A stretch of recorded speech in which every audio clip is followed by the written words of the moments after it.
Deputy chairman sir, Narendra Modi ji निर्णय लेने में नहीं है कुछ कम। नरेंद्र मोदी जी निर्णय लेने में नहीं है कुछ कम, इसलिए केरल का नाम हो रहा है केरलम। मोदी जी और अमित शाह में बहुत है दम। मोदी जी और अमित शाह जी में बहुत है दम, इसलिए उनके साथ है हम। केरल में हमारी नहीं है सरकार, केरल में हमारी नहीं है सरकार, तो भी केरल के लोगों को खुला है मोदी जी का द्वार। मैं जिंदगी में कभी नहीं मानता हूं हार, मैं जिंदगी में कभी नहीं मानता हूं हार, क्योंकि राज्यसभा में आया हूं तीसरी बार।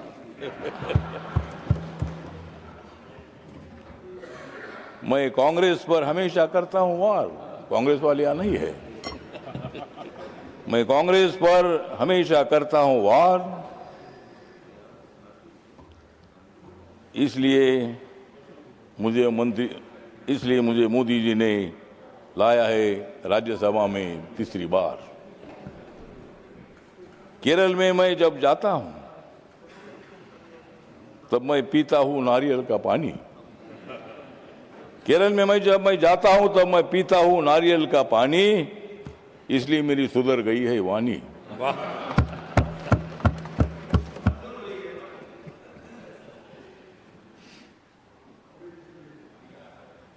और जंतर मंतर पर जाकर इन लोगों ने पिया है पानी।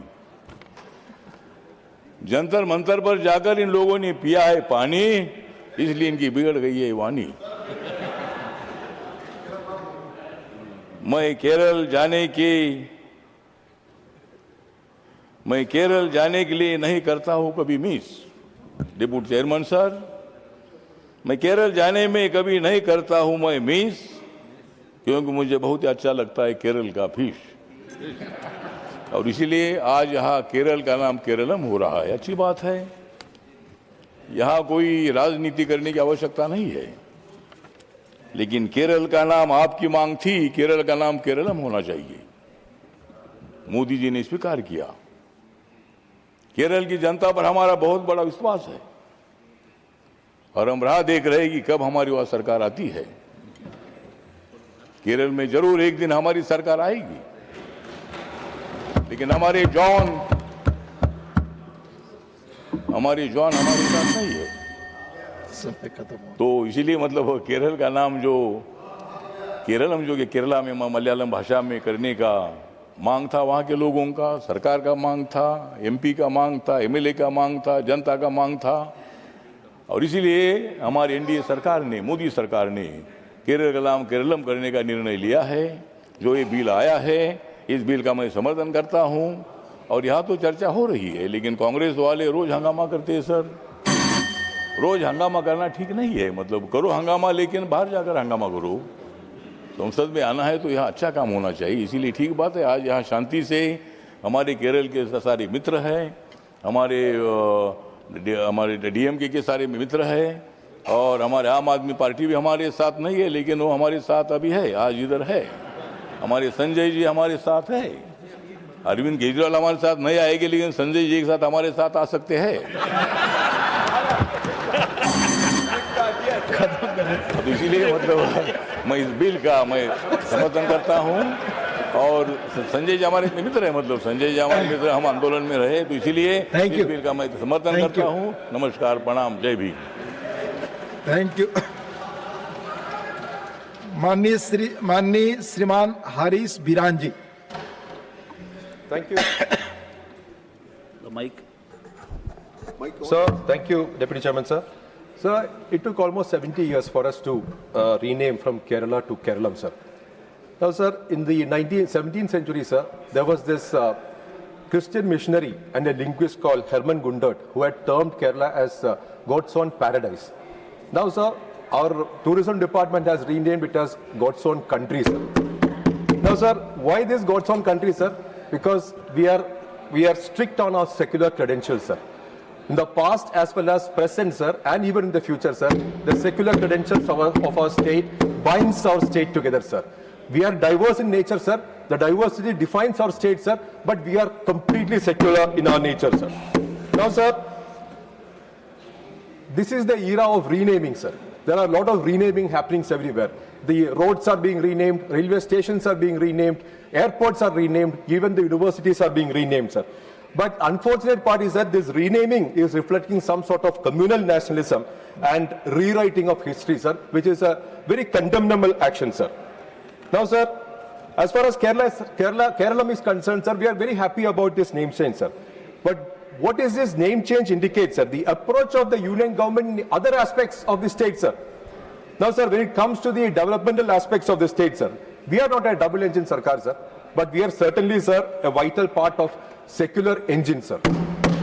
Now, sir, we are proud of our secular credentials, sir. Now, people of Kerala working in other parts of the country, other parts of the world, sir, we are all proud, sir, of our rich heritage. We welcome all cultures to our state, sir. People from other states are coming to our state. We call them Aditi Devo, sir. Aditi Devo of power, sir. We are saying the guest workers, sir. Not even Toilaligal, sir. And then they have got the entire freedom, sir, to have their own culture, their own food, their own clothing, sir. We do not interfere in any of these, sir. Now, sir, ഇവിടെ ഒരു മാന്യദേഹം പറഞ്ഞു, sir, Indian union മുസ്ലിം ലീഗിന്റെ ചരിത്രം, sir. ചരിത്രം അറിയില്ലെങ്കിൽ, sir, ചരിത്രം പഠിക്കുക തന്നെ വേണം, sir. Sir, ഇത് ഖായിദെ മില്ലത്ത് മുഹമ്മദ് ഇസ്മായിൽ സാഹിബ് ഉണ്ടാക്കിയ ഒരു പാർട്ടിയാണ്, sir. ആ ഖായിദെ മില്ലത്ത് എന്ന് പറയുന്നത് സ്വാതന്ത്ര്യ സമരത്തിൽ പങ്കെടുത്ത ഖായിദെ മില്ലത്ത്, സർ. അതിനുശേഷം ഭരണഘടനാ നിർമ്മാണ സമിതിയിൽ പങ്കെടുത്ത ഖായിദെ മില്ലത്ത്, സർ. ഇവിടെ മാപ്പപേക്ഷകരും ശൂനക്കികളുടെയും ഭാഗമായിട്ടല്ല, സർ, ഞങ്ങൾ ഉണ്ടായിരുന്നത്, സർ. ഞങ്ങളുടെ പാർട്ടി എന്ന് പറയുന്നത് സ്വാതന്ത്ര്യ സമരത്തിൽ പങ്കെടുത്ത ഒരു പാർട്ടിയാണ്, സർ. ഇത്രമാത്രം സന്തോഷകരമായിട്ടുള്ള ഒരു അവസരത്തിൽ പോലും, സർ, എനിക്ക് പറയാനുള്ളത്, സർ, ഇവിടെ കേന്ദ്ര ആഭ്യന്തരമന്ത്രി വരാത്തതാണ്, സർ. അദ്ദേഹത്തിന്റെ ബില്ലാണ്, സർ. അദ്ദേഹം വരാത്തത് കേരള ജനതയെ അപമാനിക്കുന്ന തുല്യമാണ് എന്നുള്ളത് കൊണ്ട് തന്നെ, സർ, ഇത് പ്രതിഷേധിച്ചുകൊണ്ട് ഞാൻ വാക്കൌട്ട് നടത്തുകയാണ്, സർ. നന്ദി, നമസ്കാരം. Thank you. माननीय श्री उपेंद्र कुशवाहा जी.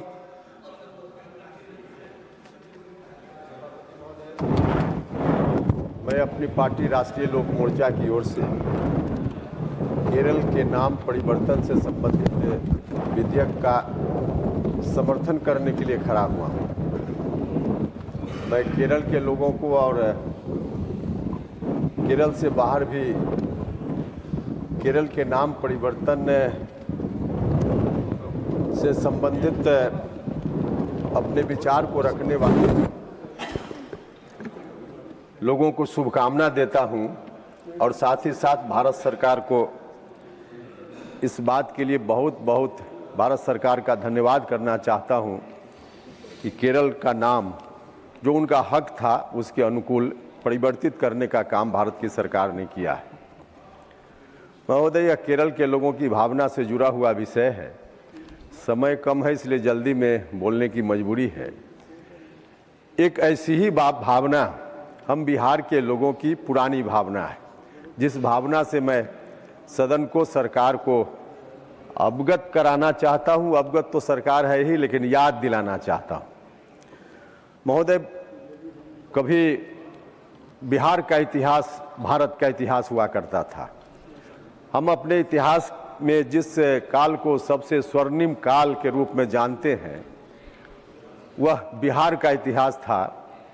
और उस वक्त भारत की राजधानी वहीं होती थी और उस राजधानी से बर्मा से लेकर अफगानिस्तान तक शासन चलता था. महोदय, वह जो हमारा इतिहास है